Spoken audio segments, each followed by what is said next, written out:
일본 같은 경우에는 국가부채가 GDP의 300%에 육박하거든요. 이거는 미국 국가부채보다 2배 이상 많아요. 일본이 엔저 정책을 1990년대 이래 지금까지 8차례를 펼쳤는데 30여 년 동안 지금 연평균 성장률이 0.8%란 말이에요. 엔저 정책 펼칠 때마다 경제난은 심화됐고 성장률은 계속 떨어져 왔어요. 잠재 성장률을 끌어올리는 정책들은 미국 국민과 기업의 피, 땀, 눈물을 요구를 해요. 이걸 트럼프가 미국 기업과 국민들에게 요구할 사람이 아니에요. 이 사람은 다분히 포퓰리스트란 말이에요. 물론 관세 폭탄을 던지면 일시적으로 미국의 경상수지 적자가 개선되긴 해요. 근데 이 기간 1년도 안 가요. 지금까지 관세 인상을 통해서 국제 수지를 개선한 사례가 저는 아직까지 본 적이 없어요. 금융위기라는 것은 전염성이 아주 높아요. 즉각 인근의 나라들로 전염이 되고 전 세계 경제에 금방 전염이 돼요. 그 타격을 가장 크게 받을 나라는 미국이라고 저는 보고 있어요. 미국의 주식시장은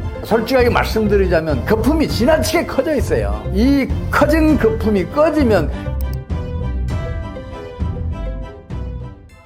여러분 반갑습니다. 저는 21세기 경제학연구소 최용식 소장입니다. 최근에 경제병약 책을 써서 여러분과 이렇게 자주 뵙게 됩니다. 반갑습니다.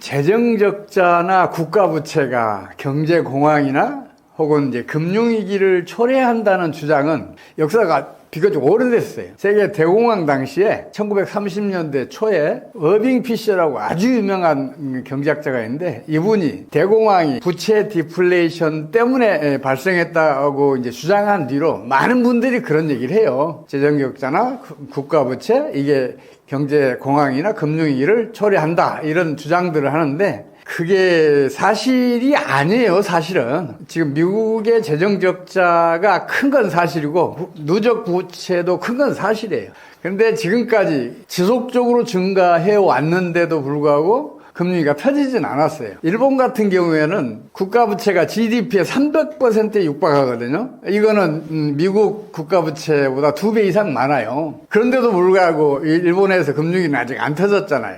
이런 것만 보더라도 재정적자나 국가부채가 금융위기를 일으킨다, 경제공황을 일으킨다 이런 얘기는 타당성이 좀 많이 떨어져요. 어느 경제 문제이든지 한 면만 보면 반드시 오판을 해요. 항상 양면을 봐야 돼요. 예를 들어서 수요가 증가하면 가격이 오를 것 같잖아요. 근데 공급이 더 많이 증가하면 가격은 떨어져요. 그래서 가격을 보기 위해서는 수요와 공급 양면을 봐야 정확하게 진단할 수 있고 판단을 할 수가 있어요. 그러면 부채의 이면에는 뭐가 있을까요? 금융기관의 대출이 있잖아요. 금융기관의 대출은 어느 경우에 많이 늘어날까요? 자본 축적이 충분해야 증가를 해요. 그렇다면 자본 축적이 경제에 부정적일까요? 아니면 긍정적일까요? 당연히 긍정적이죠. 자본 축적이 많은 나라일수록 소득 수준도 높고 성장률도 높아요. 그래서 부채가 경제 위기나 혹은 금융공황 같은 재앙을 불러온다는 주장은 타당성이 없습니다. 지금 미국 경제의 가장 큰 문제는 재정적자나 국가부채가 아니라 사실은 경상수지 적자가 매년 크게 증가하고 있어요. 최근에 잠깐 줄었다가 다시 증가하고 있는데 그래도 지금 증가 속도가 빨라요. 아직은 감당할 수준인데 앞으로 더 경상수지 적자가 커지면 이게 문제가 심각해질 수 있어요. 통상적으로 GDP의 4%를 넘어가면 문제를 일으키기 시작을 해요. 근데 지금 미국의 경상수지 적자는 그 초입에 와 있어요. 그래서 앞으로 더 증가하면 문제가 돼요. 이게 경상수지 적자가 누적이 되면 달러 가치가 떨어지면서 문제를 일으켜요. 그런 경우 아니면 뭐 재정적자 또 국가부채 이게 경제공황이나 경기후퇴 이런 걸 초래할 가능성은 거의 없어요. 트럼프가 여러 나라의 관세 폭탄을 터뜨리고 있잖아요. 이제 그 관세 폭격을 난사하면서 관세 전쟁을 시작하고 있는데 그 이유가 사실은 미국의 경상수지 적자가 지나치게 크다고 판단하고 있기 때문이에요. 근데 아직은 우려할 수준이 아니거든요. 근데 트럼프는 그걸 너무 크다. 우리 이 미국에서 창출된 이 소득이 외국으로 경상수지 적자 때문에 빨려 나간다. 이렇게 판단을 하고 있는 것 같아요. 근데 그건 아니에요. 미국 달러는 국제 기축통화잖아요. 세계 교역이 증가하면서 달러에 대한 수요가 있을 거 아니에요. 또 다른 나라에서 경제가 성장하면 외환보유고를 그만큼 더 많이 쌓아가야 돼요. 그래서 국제 교역의 증가에 따른 수요와 또 외환보유고를 쌓기 위한 수요, 이 두 개를 합한 것보다 미국의 경상수지 적자가 적으면 문제가 안 돼요. 미국의 경상수지 적자는 국제 경제의 통화를 공급하는 역할을 해요. 국제 경제가 제대로 성장하고 또 국제 기업도 커가려면 당연히 통화량이 계속 증가해야 되잖아요. 그 역할을 미국이 기축통화로서의 달러가 그 역할을 한단 말이에요. 그래서 지금은 아직 그렇게 심각하게 우려할 정도가 아닌데 지금 현재 증가하는 속도만 낮춰주면 되는데 트럼프가 그런 경제 원리를 잘 모르는 것 같아요. 물론 경상수지 적자가 커져서 달러 가치가 하락하기 시작하면 달러가 기축통화로서의 기능을 잃을 수가 있어요. 그러면 미국은 지금까지 달러를 발행해서 거의 공짜나 다름없이 다른 나라의 제품들을 수입해 올 수 있었는데 그 덕을 많이 보면서 지금 미국의 1인당 국민소득은 9만 달러에 육박해 있거든요. 근데 그게 이제 완전히 무너질 수가 있어요. 잘못하면 반토막 날 수도 있단 말이에요. 그런 위험은 있는데 그래도 아직은 그렇게 위험한 상황은 아니라고 저는 판단하고 있어요. 다만 지금 세계적인 금융위기가 터질지도 모른다는 우려가 있어요. 그게 이제 문제죠. 미국이 경상수지 적자를 개선하려고 한다면 미국 경제의 국제 경쟁력을 향상시키는 게 먼저예요. 이게 근본적인 대책이란 말이에요. 그래야 수출 경쟁력이 향상이 되고 거기에 따라서 경상수지 적자도 개선이 될 거 아니에요. 근데 잠재 성장률을 끌어올리는 정책들은 미국 국민과 기업의 피, 땀, 눈물을 요구를 해요. 고통스러운 일을 겪어야 한다고요. 사람도 그렇잖아요. 내 체력을 키우기 위해서는 열심히 운동해야 하잖아요. 일시적인 고통도 참아내야 되잖아요. 다른 좋은 일도 희생해야 되잖아요. 그런 게 필요한데 이걸 트럼프가 미국 기업과 국민들에게 요구할 사람이 아니에요. 이 사람은 다분히 퍼피리스트란 말이에요. 국민들 인기를 먹고 사는 그런 정치인으로 저는 보기 때문에 그런 정책을 펼칠 것 같지가 않아요. 물론 관세 폭탄을 던지면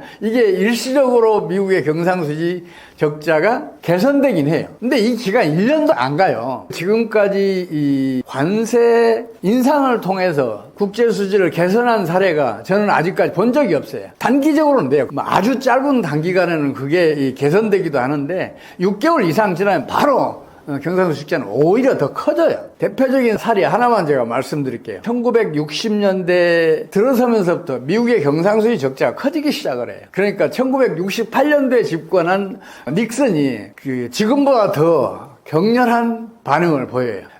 모든 수입품에 대해서 일괄적으로 10%의 관세를 부과를 해요. 추가로. 기존에 있던 관세에 덧붙여 10%를 이제 벌칙성 관세를 이제 부과를 하고, 거기에다가 MFA라고 다자간 섬유협정을 통해서 다른 나라의 섬유 수출에 대해서 쿼터를 할당을 해요. 섬유 제품별로 쿼터를 일일이 다 할당을 해서 섬유 수입을 규제를 해요. 당시만 하더라도 섬유 산업에서의 경상수지 적자가 가장 컸어요. 그러니까 그 정책을 펼치는 것과 동시에 또 철강 산업에 대해서도, 철강 제품에 대해서도 각 수출국들에게 자율 규제를 강요를 해요. 또 자동차 수출하는 나라에 대해서도 또 자율 규제를 강요를 해요. 그래서 그걸 다 성사를 시키는데, 그래도 미국의 경상수지 적자는 계속 커지고 미국 기업들의 경쟁력은 계속 떨어졌어요. 그리고 이제 정권이 바뀌게 되죠. 1976년에 카터 정권이 들어서는데, 카터 정권은 닉슨 정권 실패했던 정책을 반면 교사 삼아서 정반대의 정책을 펼쳐요. 모든 규제를 다 풀어서 미국 기업들과 미국 경제 전반을 국제 경쟁에 노출을 시켜요. 그러니까 의외로 미국의 경쟁력도 살아나고 그리고 성장력도 살아나기 시작했어요. 기업은 망하기 때문에 강해요. 망하지 않기 위해서 필사적인 노력을 기울이면서 강해져요. 그러면서 성장력도 커져요. 기업의 경쟁력과 성장력이 커지면 거기에 따라서 국가 경제의 성장력, 경쟁력도 향상이 돼요. 불행하게도 이제 1978년 말에 제2차 석유 파동이 터지면서 경제난이 찾아와서 카터는 이제 재선에 실패를 해요. 근데 그 다음에 선거에서 승리한 닉슨은 경쟁력을 향상시켜서 더 많은 개방을 하고 기업과 미국 국가 경제 전체를 더욱 더 많이 노출시키는 정책을 펼쳐요. 그걸 이제 흔히 신자유 정책이라는데, 개방화, 민영화, 규제 완화, 이 정책을 대대적으로 펼쳐요. 그걸 자기가 자기 이름을 따서 레이거노믹스라는 이름을 붙여요. 그 뒤부터 독일, 일본 경제에 계속 뒤처지기만 했던 미국 경제가 이제 일본과 독일 경제를 계속 추격하기 시작해요. 그 과정에서 기업들이 살아남기 위해서 정보통신 혁명을 일으켜서 그게 이제 그 산업이 번창하면서 미국이 일본 경제와 독일 경제를 다시 앞서게 돼요. 그럼 금방 쉽게 판단할 수 있잖아요. 보호무역주의가 과연 국가 경제의 앞날에 바람직한 것인가? 관세 전쟁이 과연 바람직한 것인가? 이거 금방 우리가 판단할 수 있잖아요. 근데 그거를 트럼프와 이제 그 강요들은 그 사실을 몰라요. 국제 교역이 활성화되고 또 세계 경제가 순조롭게 성장하기 위해서는 국제 기축 통화의 추가적인 공급이 반드시 필요해요. 지금은 이제 달러와 유로가 그 역할을 하고 있어요. 물론 달러의 규모가 훨씬 크죠. 달러가 세계적인 기축 통화의 역할을 하고 있는데 이 달러의 기축 통화의 역할을 대체할 다른 나라의 통화가 제 눈에는 안 보여요. 어떤 기축 통화가 새로 만들어지더라도 달러를 대체할 수 있을까에 대해서는 좀 의문이에요. 왜냐하면 어느 나라의 통화가 기축 통화의 역할을 하기 위해서는 몇 가지 전제 조건이 뒤따라야 돼요. 첫째는 그 나라의 통화의 가치가 안정적이거나 아니면 점진적으로 상승해야 국제 기축 통화로서의 대우를 받을 수 있어요. 그래야 다른 나라에서 그걸 보유하려고 할 거 아니에요. 두 번째는 다른 어떤 통화나 혹은 다른 어떤 재화와 자유롭게 교환될 수 있어야 되고 그 거래에 비용이 거의 안 들어야 돼요. 셋째는 그러기 위해서는 어느 나라의 외환시장에 충분히 발달을 해 있어야 돼요. 그래야 다른 나라 통화와 쉽게 교환할 수 있을 거 아니에요. 네 번째는 외환시장에 대한 정부의 간섭이 최소화되어야 하고 환율에 대한 정책 개입도 최소화되어야 돼요. 정부가 개입해서 환율 정책을 바꾸거나 아니면 자국 통화 가치를 갑자기 떨어뜨리거나 갑자기 상승시키거나 하게 되면 문제가 일어날 수밖에 없잖아요. 그래서 정부의 개입이 최소화돼야 국제 기축 통화로서의 대우를 받을 수 있어요. 그럼 마지막으로는 정치 체제가 안정적이어야 돼요. 정치가 불안해지면 통화 가치는 급락을 해요. 그럼 국제 기축 통화로서의 가치가 완전히 없어지는 거죠. 이런 의미에서 정치가 안정되기 위해서는 민주주의가 충분히 발달해 있어야 돼요. 민주주의 체제가 안정돼 있으면 정치 체제도 안정되는 게 일반적인 역사적 그 경험이에요. 따라서 그런 5가지 조건을 모두 갖춰야 국제 기축 통화로서의 대우를 받을 수가 있는데 지금 EU의 유로를 제외하고는 그런 조건을 갖춘 나라가 없어요. 근데 EU의 유로는 EU와의 거래 그리고 EU 내에서의 거래에서만 기축통화의 역할을 하고 있는 게 지금 현실이거든요. 그 규모가 좀 작아요. 그게 지나치게 커지면 EU 내에서 물가 불안이 일어날 수도 있다는 그런 그 우려 때문에 EU의 중앙은행이 EU의 통화를 늘리지 않고 있어요. 그래서 기축통화로서의 기능을 지금 충분히 못하고 있어요. 그 밖에 어떤 나라 통화도 기축통화의 역할을 당분간은 하기 어려울 거예요.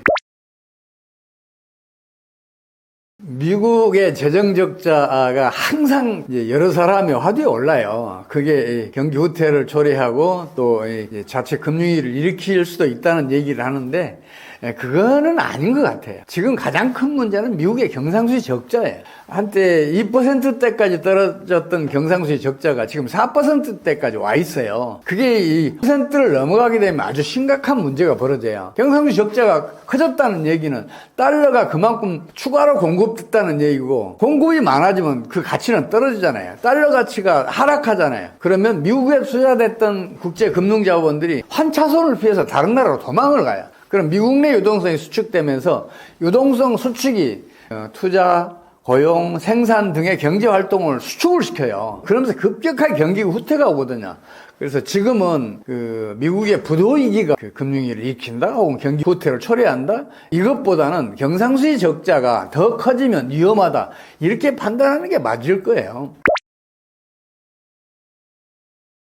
우리나라 환율은 1,470원을 육박해 있더라고요. 이건 정상이 아니에요. 우리나라 경상수지 흑자는 1998년부터 지금까지 매년 대규모 흑자를 기록하고 있어요. 2024년 지난해 경상수지 흑자도 무려 990억 달러예요. 이 얘기는 지난해 한 해에만 990억 달러의 외환이 국내 외환 시장에 추가로 투입됐다는 얘기예요. 공급이 그만큼 많아졌잖아요. 그럼 환율은 떨어지는 게 당연한 거 아니에요. 이거는 영원한 진리란 말이에요. 공급이 많아지면 가격은 떨어져야 되니까. 이 환율은 떨어져야 되는데 이걸 우리 정부가 환율이 높아야 수출이 증가하고 경기도 호전된다고 잘못 믿고 있어요. 그래서 고환율 정책을 지금 펼치고 있어요. 그래서 지금 우리 환율이 높은 것이지 지금 그 정상적인 수준이 결코 아니에요. 우리 환율은 한때 899원까지 떨어진 적 있어요. 이후에 그게 2007년 10월일 거예요. 그때도 우리 경상수지 흑자는 컸었고 마찬가지로 수출도 빠른 속도로 증가하고 있었어요. 900원 아래였을 때도 문제가 안 된단 말이에요. 근데 지금 우리 정부가 고환율 정책을 펼치고 있음에도 불구하고 우리 지금 국민들 경제는 아주 심각하잖아요. 기업들도 마찬가지고 또 지금 자금난 때문에 헤매는 그런 기업들도 계속 늘어나고 있잖아요. 그게 고환율 때문이란 말이에요, 이게. 우리 정부는 수출이 GDP의 절반에 육박한다. 따라서 수출만이 살 길이다. 우리는 모든 자원을 수입에 의존하고 있다. 수출을 증가시켜야 경제도 제대로 성장할 수 있고 또 국민들도 그 덕을 볼 수 있다는 주장을 해요. 근데 수출은 매출 총액이고 GDP는 부가가치 총액이에요. 기준을 일치시켜야 할 거 아니에요. 깡통 하나와 드럼통 하나를 합해서 두 개라고 얘기하면 누가 이 말에 대해서 믿겠어요. 부가가치든 매출액이든 기준을 일치시키면 수출은 우리 GDP의 10%가 안 돼요. 약 9% 정도 돼요. 그럼 나머지는 뭐냐? 내수예요. GDP의 91%인 내수는 환율이 떨어질 때 확장이 되겠어요? 아니면 환율이 오를 때 확장이 되겠어요? 당연히 환율이 내릴 때 확장이 될 거 아니에요. 환율이 내리면 우리 수입에 의존하고는 주요 자원들 다 값싸게 사올 수 있잖아요. 자원을 값싸게 사오면 기업들의 이익이 급증할 거 아니에요. 기업들의 이익이 증가하면 기업들은 생산도 늘리고 고용도 늘리고 투자도 늘린단 말이에요. 그래야 이익이 더 커지니까. 환율이 떨어져야 성장률도 높아지고 국민들도 경제 번영을 누릴 수 있는데 이걸 우리 정부가 몰라야지. 모르는 게 아니라 현재의 경제학이 그렇게 가르치고 있어요. 그러니까 문제가 심각한 거예요. 우리 정부는 맨날 그래요. 환율이 높아야 수출도 잘 된다는 얘기를 하는데 이거는 경상수지 적자일 때는 맞는 얘기예요. 그러나 경상수지가 만성적인 흑자일 경우에는 환율이 오르면 수출은 반드시 줄어요. 단 하나의 예외도 없어요. 일본이 엔저 정책을 1990년대 이래 지금까지 8차례를 펼쳤는데 30여 년 동안 지금 연평균 성장률이 0.8%란 말이에요. 엔저 정책 펼칠 때마다 경제난은 심화됐고 성장률은 계속 떨어져 왔어요. 그래서 지금 일본이 초단기 경기 부진을 겪고 있는 거잖아요. 그런 사실만 보더라도 경상수지가 흑자인 나라에서는 환율이 오르면 수출은 반드시 줄어요. 그게 왜 그러냐면 환율이 오르잖아요. 그럼 해외 바이어가 우리 수출업체 가격 깎아달라는 요구를 해요. 우리 업체들은 거의 다 응해요. 설령 그런 요구 없더라도 우리 기업들이 스스로 수출 가격 깎아줘요. 더 많이 팔아야 더 많이 이익이 남으니까 스스로 깎는단 말이에요. 이거 이제 경제학적으로 얘기하자면 풀코스트 경제 원리라 그래요. 그뿐만 아니라 같은 물량을 수출하더라도 환율이 올랐으니까 달러로 환산한 수출액은 줄어든단 말이에요. 그것 때문에 경상수지가 흑자인 경우에는 환율이 오르면 반드시 수출은 줄어요. 근데 경제학 거꾸로 가르치고 있는 거예요. 환율이 올라야 수출이 많이 증가한다고. 근데 경제학이 무능하니까 우리 그 경제학에 매달려 있는 우리 경제 관료들도 같이 무능해지고 있어요. 그게 좀 경제학자로도 할 얘기는 아니지만 경제학이 너무 무능하니까 그게 문제가 가장 심각한 것 같아요. 경제난이 심각해지잖아요. 그러면 정책의 힘이 약해져요. 반면에 시장의 힘은 더 강해져요. 지금 우리 정부가 강력한 환율 방어 정책을 펼치면서 환율을 끌어올리고 있어요. 끌어올려놨어요. 높은 수준을 유지해요. 근데 경제난이 풀리지 않으면 이 정책의 힘이 약해져요. 그러면 우리는 이제 경상수지 흑자가 대규모니까 그만큼의 외환이 국내에 들어오니까 환율은 시장에 힘에서 떨어지게 돼 있다고요. 이건 우리나라에서도 몇 차례 벌어진 일이지만 일본은 무려 8차례 그 일들이 벌어졌어요. 정부가 엔화 환율을 끌어올려 놓으면 시장의 힘이 그걸 끌어내렸어요. 또 올려놓으면 끌어내리고 그런 일이 계속해서 반복해서 벌어졌어요. 그러면 앞으로도 똑같은 일이 벌어질 걸로 보면 되잖아요. 우리 경상수지 흑자가 대규모니까 지난해 한 해에만 990억 달러니까 98년부터 지금까지 누적 흑자는 무려 1조 2천억 달러예요. 앞으로 우리 환율은 정부가 공격적인 환율 방어 정책만 펼치지 않으면 떨어질 수밖에 없어요. 환율이 떨어지면 어떤 일이 벌어져요? 가장 큰 타격을 입을 사람들은 미국의 주식 투자 등 투자를 하고 있는 사람들이에요. 지금 우리 환율이 1,470원에 육박하는데 이게 만약에 1,000원까지 떨어져 봐요. 환차손만 47%가 가까워요. 예를 들어서 1억을 투자했으면 환차손이 50% 가까이 난단 말이에요.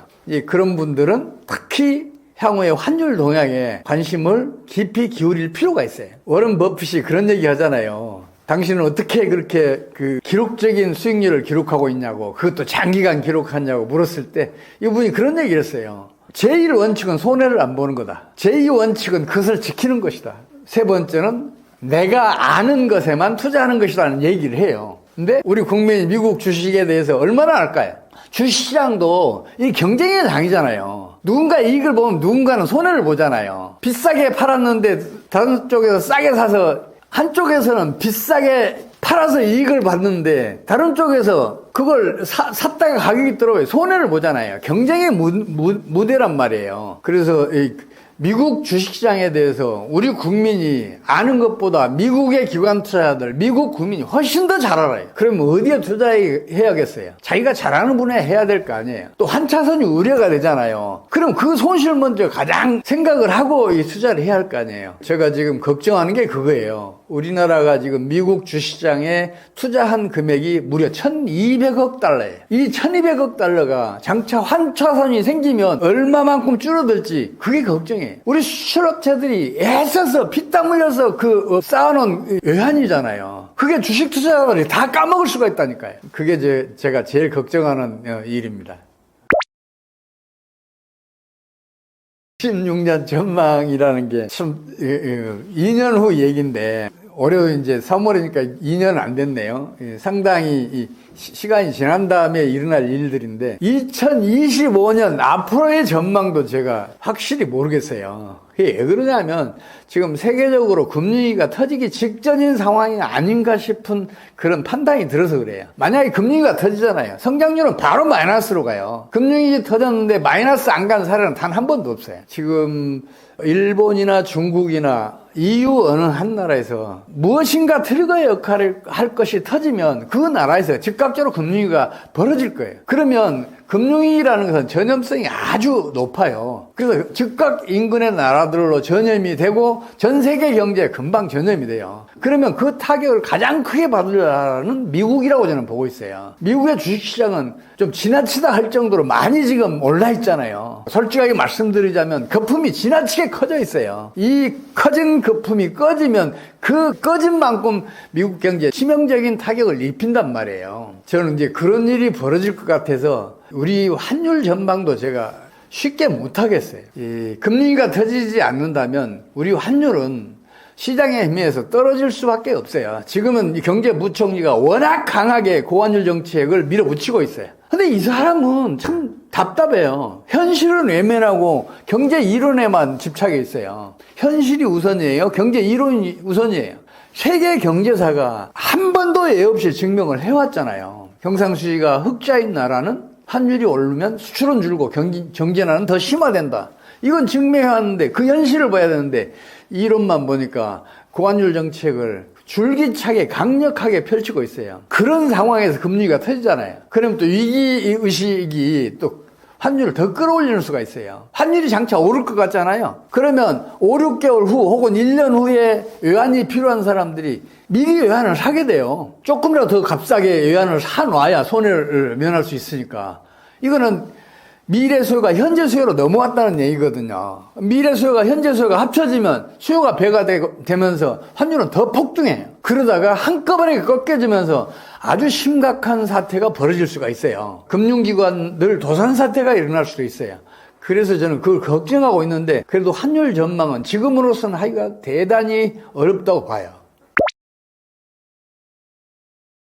지금 사실은 중국 경제가 도약을 하기 시작한 게 등소평이 개혁개방 정책을 펼치면서 그랬잖아요. 특히 그때 중요한 역할을 한 게 외국 자본 유치였었어요. 우리나라에도 적극적으로 유치 정책을 펼쳤었잖아요. 우리 기업들 많이 갔어요, 그때. 당시에만 하더라도 중국에서 그런 얘기가 있었어요. 한국 아니면 중국 경제 무너진다는 얘기가 있었어요. 한국 업체도 많이 중국에 진출했지만 당시에 중국 수출업체들은 우리나라 아니었으면은 존재할 수가 없다고 말할 정도였었어요. 부품 소재를 우리나라에서 가져다 쓴 것은 물론이고 그 제품을 만드는 기계들도 거의 다 우리나라에 수입해 갔어요. 일본이나 유럽, 미국 등의 선진국 기계를 수입해 오려면 그 가격이 너무 비쌌어요. 우리나라가 딱 중국 수준에 맞는 기계를 공급해 줬어요. 시진핑이 2012년도에 집권한 직후부터 중국 경제는 추락하기 시작을 했어요. 개혁개방 정책도 후퇴했고 외자 유치가 아니라 외국 자본들을 쫓아내기 위해서 혈안이 돼 있었어요. 자국 기업 키운다고. 그뿐만 아니라 세계적으로 민주화 없이 경제 성장을 지속한 나라는 단 하나도 없어요. 독재 국가이더라도 민주화가 진행이 되면 성장률은 높아졌고, 민주국가이더라도 민주화가 후퇴하면 경제는 쇠락했어요. 시진핑이 집권한 이후에 정치 민주화는 물론이고 경제 민주화까지 지속적으로 후퇴했어요. 지금 시진핑 리스크가 지나치게 커요. 그래서 중국 경제에는 장기적으로 살아남기 어렵겠다는 판단을 하고 있어요. 여기에다가 2021년도에 중국 부동산 시장이 붕괴됐어요. 헝다, 비구이안, 완다 부동산 1, 2, 3위 기업들이잖아요. 지금 도산 상태에 있잖아요. 그만큼 부동산 시장이 붕괴되면서 중국에서 금리가 터졌어요. 근데 중국은 강력한 통제 경제 체제예요. 강력한 통제를 통해서 금융위기가 급속하게 진행되는 걸 억지로 지금 막아내고 있어요. 근데 지금은 한계가 와 있어요. 조만간 국영 은행 중 하나가 뱅크런 사태를 맞거나 아니면 경영수지가 악화돼서 파산 지경에 놓이게 되면 금융위기는 금방 터져요. 그런 일이 안 벌어지더라도 어떤 트리거의 역할을 어떤 사태가 터지면 중국은 금융위기 늪에 빠져들 수밖에 없는 상황이에요. 중국은 굉장히 어려운 상황에 놓여 있어요. 부동산 시장이 붕괴되면서 금융위기가 터졌고 지금 계속해서 물밑에서지만 진행하고 있어서 경제난이 심화되고 있다고 제가 말씀드렸잖아요. 근데 부동산 시장은 일반적으로 장기 주기를 가지고 있어요. 10년 정도의 장기 주기를 가지고 있는데 광기간 3년 정도 지속이 되고 그 다음에 패닉이 오는데 이게 반년에서 1년, 그리고 붕괴가 오는데 그게 또 반년에서 1년, 그리고 그 다음에 장기 정체기가 와요. 이게 한 5, 6년 정도 걸려요. 지금 중국은 2021년도에 붕괴가 됐는데 거기에 대해서 중국이 지나치게 과도한 정책 개입을 통해서 그 기간을 계속 늘리고 있어요. 제가 판단했을 때는 중국의 부동산 시장이 살아나려면 2026년, 27년은 돼야 살아날 기미를 보일 것 같아요. 근데 그 전에 금리가 터질 것 같아요. 세계 어느 나라에서 터지든 중국에서 먼저 터지든 금리가 터지면 중국은 또다시 지금보다 훨씬 더 어려운 경제난을 겪게 될 것 같아요. 그래서 앞날이 아주 불투명하다고 저는 보고 있어요. 당분간은 살아나기 어렵다. 저는 그렇게 보고 있어요. 지금으로서는 맞불 작전을 펼칠 수밖에 없을 것 같아요. 산불이 걷잡을 수 없이 번질 때는 그걸 진화하기 위해서 그 앞 진행 방향에 미리 맞불을 놓잖아요. 맞불을 놓으면 이제 그 숲을 태워야 되니까 손실이 크죠. 근데 그것 때문에 그 맞불 작전을 못 펼치는데 그렇게 해야 통제 불가능한 산불은 진화할 수가 있어요. 경제도 그런 정책을 펼칠 때 지금과 같이 통제 불가능한 경제난 이것도 극복해낼 수 있을 것으로 저는 판단하고 있어요. 그런 대표적인 사례가 우리나라가 외환위기를 극복한 거예요. 우리나라가 외환위기 세계에서 가장 성공적으로 가장 단기간에 극복했던 이유가 그런 정책 때문이에요. 외환위기가 닥치자마자 우리 정부가 강력한 구조조정 정책을 펼치니까 당시에 외환위기로 경제난이 심화되면서 총 수요도 감소하고 있었잖아요. 근데 총 공급 능력은 더 빠른 속도로 감소하기 시작한 거예요. 총 수요가 총 공급에 비해서 우위인 시장이 조성이 됐어요. 이걸 경제학적으로는 이제 그 공급자 시장이라 그러거든요. 공급자 시장이 조성이 되면 공급이 부족하니까 수요자가 먼저 찾아와요. 소비자가 먼저 찾아오면 수송비 안 들어요. 판촉 비용 안 들어요. 재고 비용 거의 없어요. 그러면 당연히 살아남은 기업들의 경영 수준은 금방 호전이 돼요. 기업이 이익이 커지면서 기업은 생산, 고용, 투자를 늘려요. 더 많이 생산해야 더 많이 팔 수 있고 그래 더 많은 이익을 볼 수 있잖아요. 우리 정부가 강력한 구조조정 정책을 펼쳤던 것이 총공급 능력을 총수요가 감소하는 속도보다 더 빠르게 했었고 그게 공급자 시장을 조성해서 우리 경제가 불과 1년 만에 외환위기를 극복했어요. 중국도 그 정책을 펼치면 지금과 같은 심각한 경제난에서 벗어나서 경제를 다시 성장시킬 수 있을 것으로 저는 보고 있어요. 그런데 시진핑은 그동안에 지나치게 과도한 독재 정책을 펼치는 바람에 국민들의 신임을 잃고 있으니까 구조정책 펼치면은 경제는 일시적으로 심각해지잖아요. 정리해고 많이 당할 거 아니에요. 기업 도산 사태 일어날 거 아니에요. 그걸 국민들이 견뎌내기가 힘들어요. 그래서 중국의 시진핑 정권 하에서는 그런 강력한 구조정책, 맞불 작전의 정책을 펼치기 어려울 것으로 저는 보고 있어요. 그래서 당분간 중국의 경제가 참 어렵겠다고 보고 있습니다. 중국인의 주류가 화족이잖아요.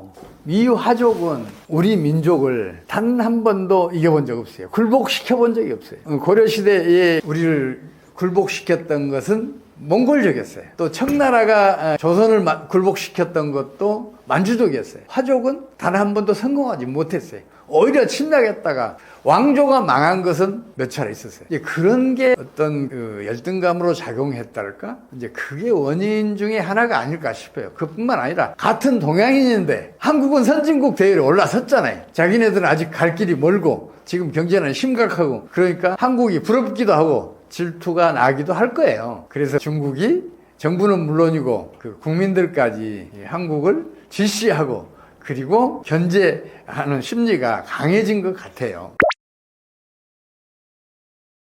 중국 경제 한 나라만 경기 침체가 아무리 심각해도 우리나라에 끼치는 영향은 크지 않을 것 같아요. 왜 그러냐면 편하게 우리 기업과 국민은 위기에 강할 뿐만 아니라 어느 한 문이 닫히면 반드시 다른 문을 열어요. 우리 엔터업계가 그랬잖아요. 한한령으로 한류를 전면적으로 차단했잖아요. 지금 공식적인 활동을 못하고 있잖아요. 그런데 우리 엔터업계는 일본 시장, 동남아 시장을 더 적극적으로 개척했고 미국을 빌어서 중남미 시장, 북미 시장 모두 다 새롭게 개척해놓고 유럽 시장, 서남아시아, 중동, 아프리카 시장까지 개척해냈잖아요. 우리 국민과 기업은 세계 최강의 경쟁력, 성장력을 가지고 있다고 그래서 저는 그렇게 판단을 하고 있어요.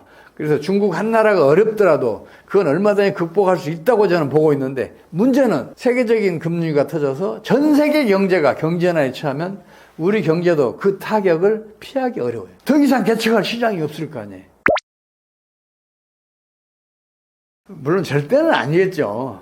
중국도 얼마든지 미국을 따라잡을 수 있고 또 인구도 많고 시장도 크니까 미국보다 더 잘 살게 될 수도 있어요. 근데 문제는 중국이 가지고 있는 근본적인 문제, 그것 때문에 힘들어요. 세계적으로 민주화 없이 경제 번영을 지속한 나라는 단 하나도 없다니까요. 중국은 시진핑이 물러나더라도 설령 공산당 일당이 지배하는 나라예요. 민주화가 진행될 수 있겠어요? 다당제가 정착을 할 수 있겠냐고요. 저는 그래서 지금 시진핑도 문제지만 중국의 정치 체제가 오히려 더 큰 문제다. 그래서 당분간은 미국을 뛰어넘는다? 이거는 기대하기 어려울 것이다. 저는 그렇게 보고 있어요.